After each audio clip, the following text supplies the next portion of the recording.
الحمد لله رب العالمين وبه نستعين وأشهد أن لا إله إلا الله وحده لا شريك له وأشهد أن محمدا عبده ورسوله صلى الله عليه وعلى آله وصحبه وسلم تسليما كثيرا. أما بعد، عن عمار بن ياسر رضي الله عنهما قال: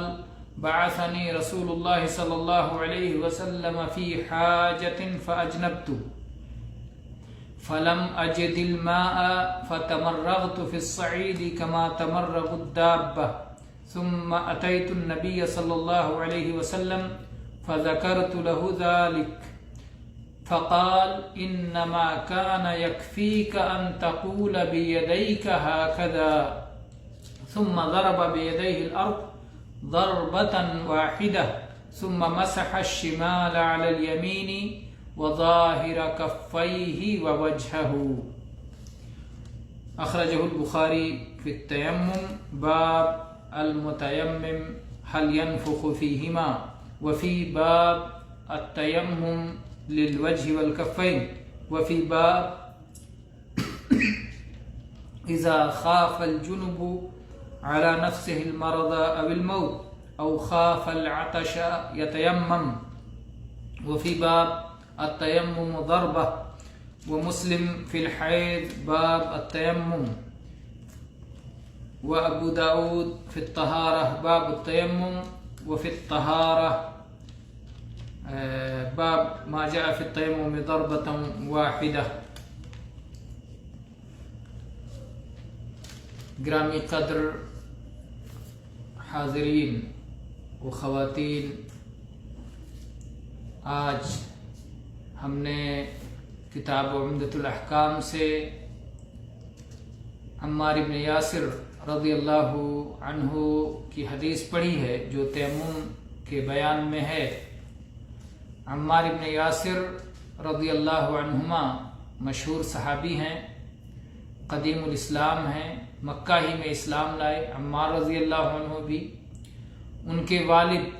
یاسر رضی اللہ عنہ اور ان کی والدہ سمیہ رضی اللہ عنہ. سمیہ رضی اللہ عنہ اسلام کی تاریخ میں شہید ہونے والی سب سے پہلی خاتون ہیں جو اللہ کی راہ میں مظلومانہ طور پر شہید کر دی گئیں، اور ان کے خاندان نے اللہ کے لیے بڑی قربانیاں دیں، بہت ستائے گئے. بہرحال عمار رضی اللہ عنہ بہت معروف صحابی ہیں، اور ان کے والد بھی صحابی ہیں اور ان کی والدہ بھی صحابیہ ہیں. یہ بیان کرتے ہیں، کہتے ہیں کہ مجھے رسول اللہ صلی اللہ علیہ وسلم نے کسی ضرورت کے تحت بھیجا، دور بھیجا، مدینہ سے باہر بھیجا. راستے میں جنبی ہو گئے، غسل کی ضرورت ہو گئی، اور کہتے ہیں مجھے پانی نہیں ملا تو میں نے مٹی میں اسی طرح لوٹ پوٹ کر لیا جس طرح ایک جانور لوٹ پوٹ کر لیتا ہے. پھر میں رسول اللہ صلی اللہ علیہ وسلم کی خدمت میں آیا اور میں نے آپ سے یہ بات ذکر کی تو آپ صلی اللہ علیہ وسلم نے فرمایا کہ تمہارے لیے صرف اتنا کر لینا کافی تھا. پھر اللہ کے نبی صلی اللہ علیہ وسلم نے بتایا، آپ نے اپنے دونوں ہاتھوں کو زمین پہ مار کے ایک بار مارا. یہ دونوں ہاتھ ہیں، یہ لے کے آپ نے زمین پہ ایک بار مارا، زمین پہ ایک بار مارا، اور اس کے بعد میں بائیں ہاتھ سے داہنے ہاتھ کے بائیں ہاتھ سے بائیں ہاتھ، اس میں عکس ہوگا نا، یہ داہنا ہاتھ ہے میرا، اس کو بائیں ہاتھ کے اوپر پھیر لینا ہے اور بائیں ہاتھ کو دائیں ہاتھ کے اوپر پھیر لینا ہے. تو اللہ کے نبی صلی اللہ علیہ وسلم نے بائیں ہاتھ کو داہنے کے اوپر اور جو ہے دونوں ہتھیلیوں کے اوپر آپ نے پھیر لیا اور اپنے چہرے پر پھیر لیا. تو اس طرح سے آپ نے پھیر کر کے بتایا کہ کیسے مسح کیا جاتا ہے. تو یہ رہی حدیث.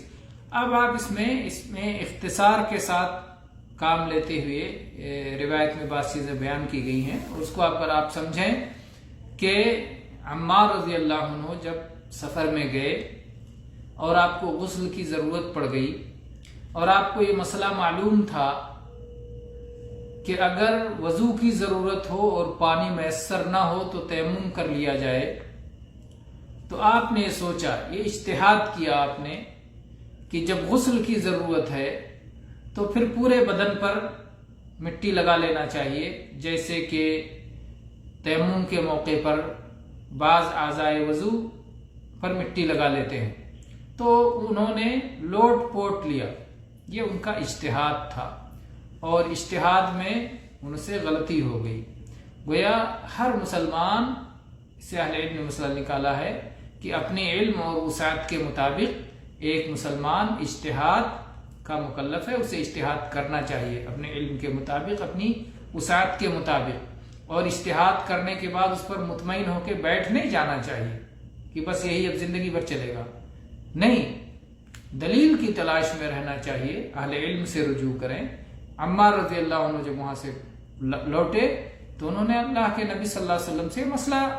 دریافت کیا اور کہا کہ اللہ کے نبی صلی اللہ علیہ وسلم، میرے پاس پانی نہیں تھا، تو میں نے سوچا کہ تیمم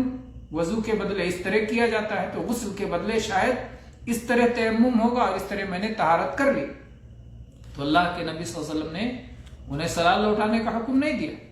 یعنی ایسے موقع پر جہاں آپ نے اجتہاد کیا ہو اور اجتہاد میں غلطی ہو گئی ہو، اور اجتہاد کے سوا آپ کے پاس دلیل کو پوچھنے کا اور عالم سے رجوع ہونے کا آپ کے پاس ذریعہ نہیں تھا، اور آپ نے کوئی عمل کر لیا، تو وہ عمل کافی ہو جائے گا۔ تو اللہ کے نبی صلی اللہ علیہ وسلم نے انہیں صلاۃ دہرانے کا حکم نہیں دیا۔ ہاں، آپ نے بتایا کہ تمہارے لیے وہی تیمم غسل کی طرف سے بھی کافی تھا جو تیمم وضو کی طرف سے کافی ہوتا ہے۔ وضو کی طرف سے کیا تیمم ہے؟ وضو کی طرف سے تیمم یہ ہے کہ زمین پہ آپ ایک بار اپنے دونوں ہاتھوں کو ماریں، اور اس کے بعد میں اگر کچھ زیادہ مٹی یا گرد و غبار لگ جائے تو ہاتھ صاف کر لیں۔ ایسے آپ نے مارا اور اس کے بعد ہاتھ صاف کر لیا، اور ہاتھ کو صاف کرنے کے بعد آپ چہرے پر پھیر لیں، اور اس کے بعد دائیں ہاتھ سے بائیں ہاتھ کے اوپر اور بائیں ہاتھ سے دائیں ہاتھ کے اوپر، ایک دونوں ہاتھ کے اوپر پھینک لیں، صرف ہتھیلیوں پر، کہنی پر نہیں۔ بہت سارے لوگ سمجھتے ہیں کہ کہنی تک پورا مسح کریں گے، نہیں، مسح خالی ہتھیلیوں تک، ہتھیلیوں تک، مرفقین تک نہیں ہے جیسا کہ وضو میں ہے، اس میں صرف کلائی تک ہے۔ یہی تیمم کا طریقہ ہے، ایک بار مار کے چہرے پر پھیر لیں اور ہاتھ پر پھیر لیں۔ اللہ کی عبادت ہے، عبادت کا طریقہ یہ بیان کیا گیا ہے۔ تو انہوں نے اجتہاد کر کے ایک عمل کیا، اور اس کے بعد میں اللہ کے نبی صلی اللہ علیہ وسلم نے ان کی کوئی سرزنش نہیں کی، آپ نے ان کو دلیل بتا دی، کیونکہ اللہ کے نبی صلی اللہ علیہ وسلم کی بات تو خود دلیل ہے، اللہ تعالیٰ کی طرف سے آپ بولتے ہیں۔ اور اگر کوئی اور شخص ہو، کسی شخص نے، کسی مسلمان نے کوئی ایسا عمل کر لیا جس کی دلیل اسے نہیں معلوم تھی، لیکن اس نے جو سمجھ میں آیا کر لیا اس موقع پر، تو بعد میں اسے اہل علم سے رجوع کرنا چاہیے، اور اس مسئلے کو شریعت کے مطابق انجام دینا چاہیے۔ اجتہاد دلیل کے بغیر اگر تھا، یا خاص مسئلے میں خاص دلیل نہیں تھی، تو خاص مسئلے کی خاص دلیل معلوم کرنا چاہیے، خاص مسئلے کی خاص دلیل معلوم کر کے پھر اس کے مطابق ایک انسان کو عمل کرنا چاہیے۔ تو اس حدیث سے جو باتیں معلوم ہوئیں وہ ایک یہ کہ اجتہاد اس شریعت میں مشروع ہے، دوسرے یہ کہ اجتہاد کی غلطی پر سرزنش نہیں ہوگی، تیسرے یہ کہ اجتہاد کے بعد آدمی کو مطمئن ہو کے نہیں بیٹھنا چاہیے، بلکہ دلیل کی تلاش میں رہنا چاہیے، اور اگر دلیل مل جائے تو دلیل کے مطابق اپنے عمل کو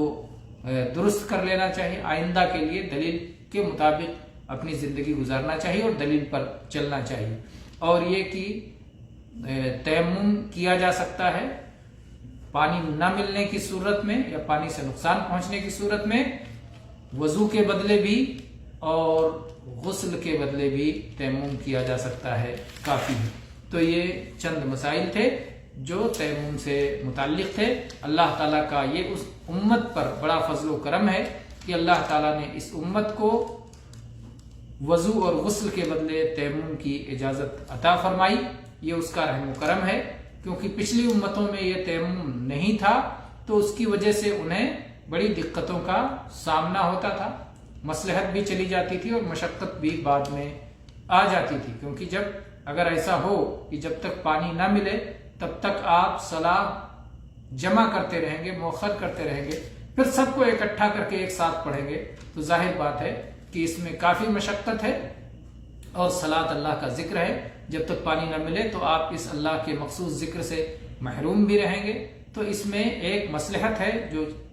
جو ہے آپ کے ہاتھوں سے چلی جاتی ہے اور فوت ہو جاتی ہے، اور ایک مشقت ہے جو آخر میں اکٹھا ہو جاتی ہے۔ تو یہ دونوں چیزیں موجود ہیں۔ اللہ تعالیٰ نے اس امت کو ان دونوں چیزوں سے محفوظ رکھا ہے، مصلحت کو اس کے وقت پہ عطا کر دیا اور مشقت سے اسے نجات عطا فرما دی۔ تو اس امت پہ اللہ تعالیٰ کا جہاں بہت سارا فضل و کرم ہے، اس میں سے تیمم کا مشروع کرنا بھی اللہ کے احسانات اور انعامات میں سے ہے، جن پر ہمیں اللہ کا شکر گزار ہونا چاہیے۔ اور تیمم کے تعلق سے بعض باتیں پچھلے درس میں ہو چکی ہیں کہ یہ طہارت ہے، طہارت معنوی ہے، طہارت معنوی ہے۔ وضو کے ذریعے سے طہارت ظاہری اور طہارت معنوی دونوں ہو جاتا ہے، لیکن اس میں اللہ کی عبادت کی نیت ہوتی ہے اور اس کے ذریعے سے طہارت معنوی ہو جاتا ہے، اور عملی طور پر اتباع کی جاتی ہے، اطاعت کی جاتی ہے، حکم کی تعمیل کی جاتی ہے، تو یہ طہارت معنوی اس کے ذریعے سے حاصل ہوتا ہے۔ اور وہ حکم یعنی جہاں طہارت اور غسل کی انسان کو ضرورت تھی، جہاں وضو کی انسان کو ضرورت تھی، اللہ تعالیٰ نے غسل اور وضو کی طرف سے اس تیمم کو کافی بنا دیا ہے، جس پر ہم اللہ کے بہت بہت شکر گزار ہیں۔ والحمد للہ رب العالمین، وصلی اللہ علی نبینا وسلم۔